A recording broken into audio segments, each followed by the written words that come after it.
In this tutorial, we're going to show you how to create an ambient music patch using Cherry Audio's voltage modular nucleus. Combining the flexibility of a modular synthesizer with a systematic approach such as those used by Brian Eno can yield excellent results that can be enjoyed on their own or serve as a starting point for a more complex ambient production. Let's fire up Voltage Modular Nucleus and click that New button to wipe the slate clean. Our goal is to create a patch that allows some control over the notes and sounds, but still offers some elements of chance. We'll start by going to the module browser on the left and finding the 8-step sequencer module, and then clicking the Add button. A sequencer needs something to sequence, so we'll find the oscillator module in the browser and drop that into the rack. Next, we'll grab a filter module, and we'll find the square pulse output at the bottom of the oscillator and run a cable from that into the filter's audio in. We'll need an amplifier module to hear the sound, so we'll bring one of those in as well. Let's stick with the traditional low-pass filter, running a cable from the filter's low-pass output to the amplifier's input jack. We already know we want some echo, so we'll grab a delay module and patch the amplifier's positive output to the delay's input. Next, we'll route the delay's positive output to the 1LM or mono jack in the main out's 2-host panel up top. We'll give the amplifier's gain a nudge to hear our sound. Let's bring that sequencer into play. We'll patch its CV output jack to the oscillator's pitch CV input. This will cause our sequencer to control the notes played by the oscillator. We'll deselect all of the sequencer step-on-off buttons save for steps 1, 3, and 7. We'll nudge step 3 slider up to E3,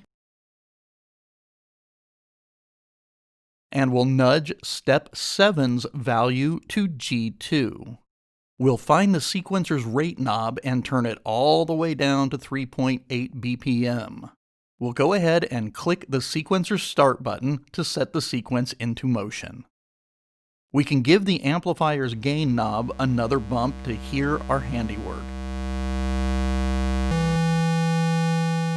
It's not too interesting. We'll crank the delay time full and set its feedback to 66% or so.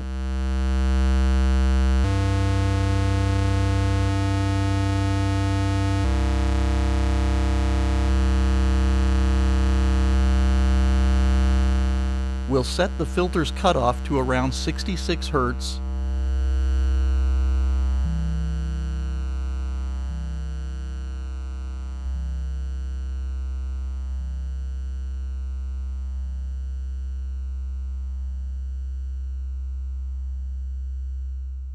And nudge its resonance up to about 40%.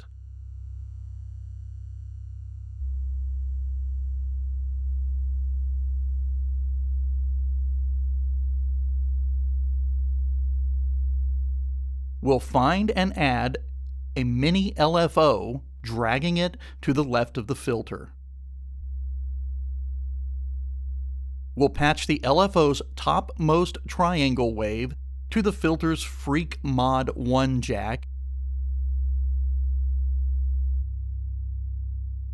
and set the mod amount to around 80%.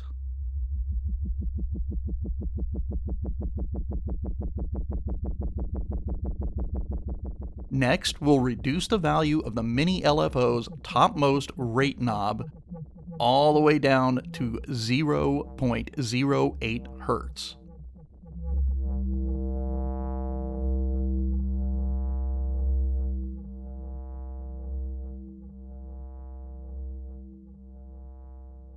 Let's disconnect the delay from the main outs and stick a 6-input mixer in,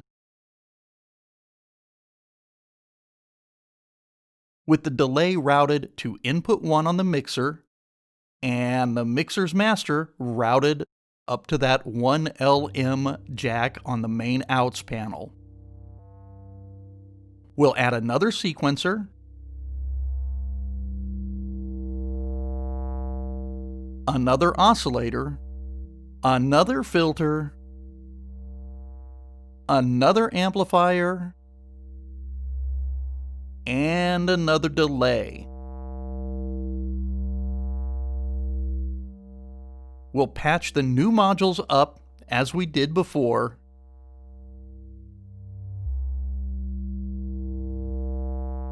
but we'll leave out the LFO this time.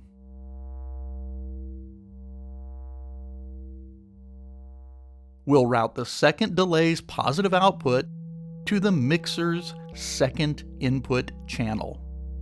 We'll set our new sequencer's rate to 4.7 BPM. We'll deactivate all of its step on-off buttons, save 1, 5, and 7. We'll set step 5's slider to a value of G3,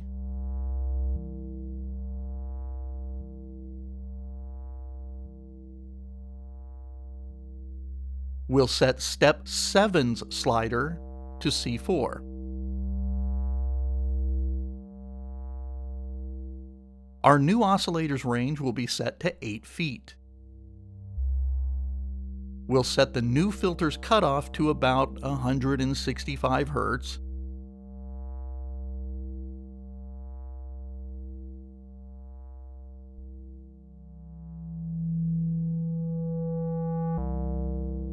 And its resonance will go up to 60% or so.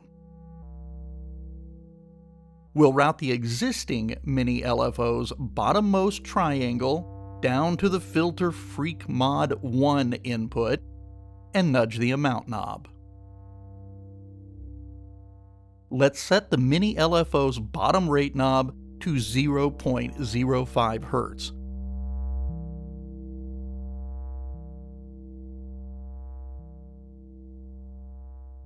We'll bring the second amplifier's gain knob up a bit and start that sequencer.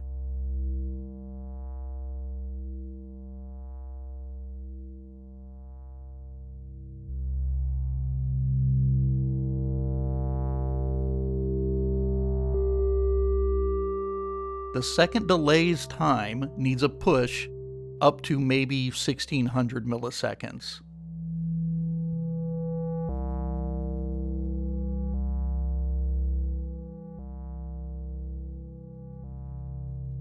At this point, our sequencers are colliding gently into one another at unpredictable times, and our LFO is shaping their timbres.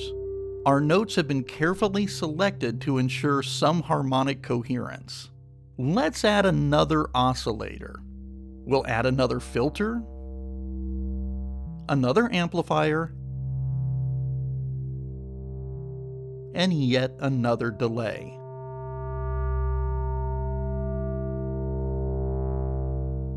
We'll route the oscillator sawtooth wave into the filter and the filter's bandpass output into the amplifier.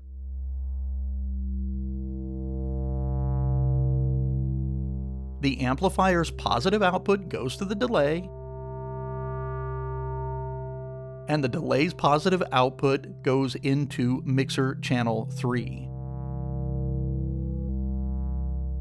Now we'll add another Mini LFO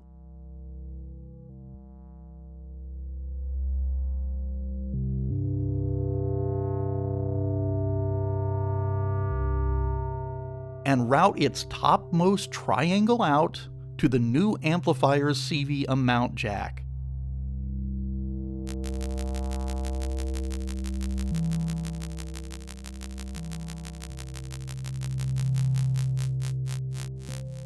We'll set the LFO's topmost rate to 0.11 Hz.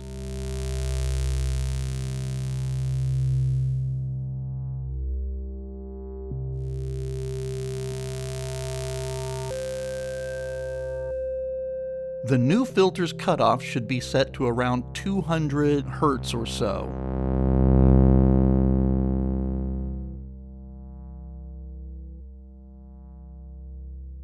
We'll set its resonance to around 20%. We'll route the new LFO's bottom triangle output to the new filter's Freq Mod 1, and we'll nudge the amount knob.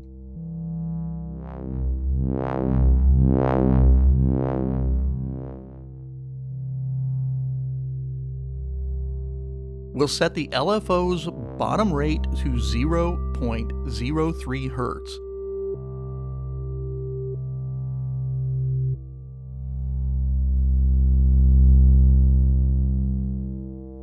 We'll adjust the new delay's time